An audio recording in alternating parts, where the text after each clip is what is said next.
The Big Bet, Dying an Ocean Blue, a look at the failed strategy of Aereo TV. So the two main characters are Chet Kanoji and media mogul Barry Diller. It's kind of important to know a little bit about these two guys because Chet was a advertising guru that sold his business to Microsoft for a large sum of money. And then you have Barry Diller, who's most famous, of course, for being the CEO and chairman of Paramount Pictures and Fox Broadcasting, and stirring up the television world probably around 1986 when he started bringing sitcoms and other shows to Fox to compete with the big three.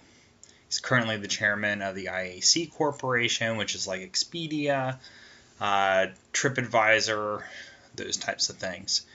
But anyway, the two of them, with Barry Diller's $58 million of startup money, started Aereo Television to go after what they'd claimed as an abusive and antiquated system.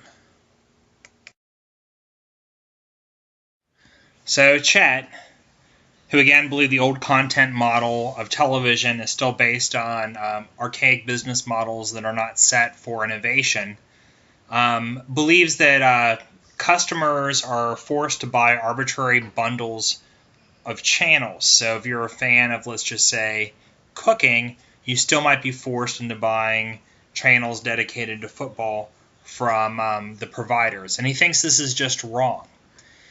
But he also feels that there is enough money, especially in broadcast television, that they have enough, and therefore Aereo should not have to pay them for the content that is desired by their customers.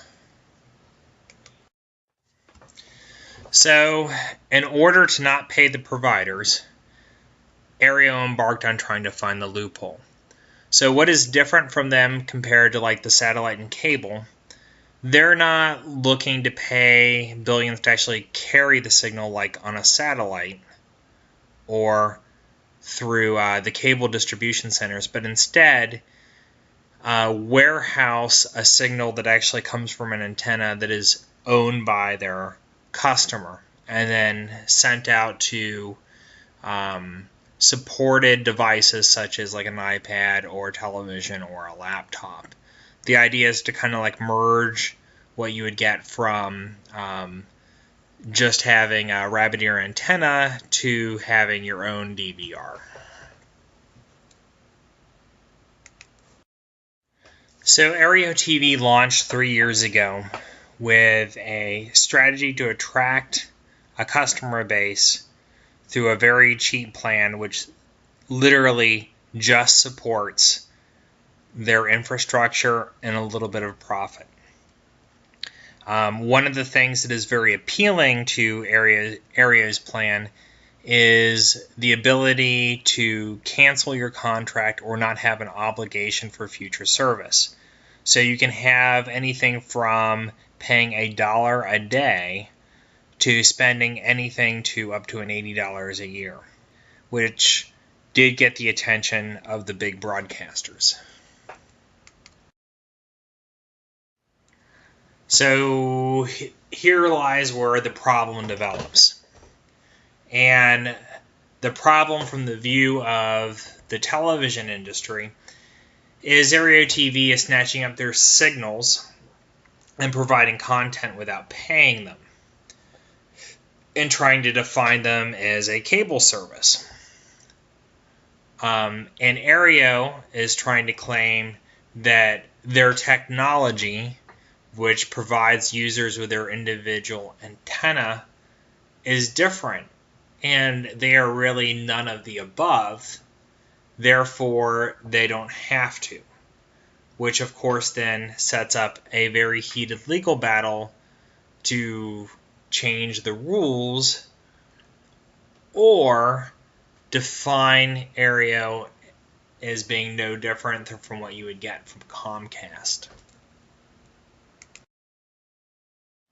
So arguments begin. arguments lead to court cases. The court cases escalate all the way to the Supreme Court, where Aereo argued that they went through great lengths to keep streams individual because they have this technology, and believed that they were effectively mimicking something that one might be able to create in their own home, just with a little bit more complex recorder. The broadcasters countered that Aereo streams constituted a public performance of their content and violated the Copyright Act and therefore owed a licensing fee. Aereo countered that argument, saying that its subscribers, not the company, were the party responsible, and therefore they didn't owe the broadcasters anything. And the broadcasters argued the opposite, and the courts ended up agreeing with the broadcasters. So in the end,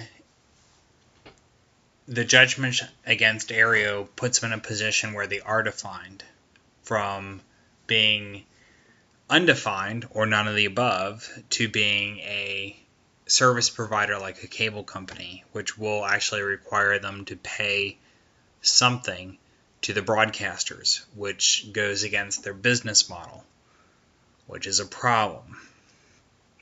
Aereo is unable at this point to continue doing business because of their bet on a legal ploy to define themselves to turn a very red ocean blue.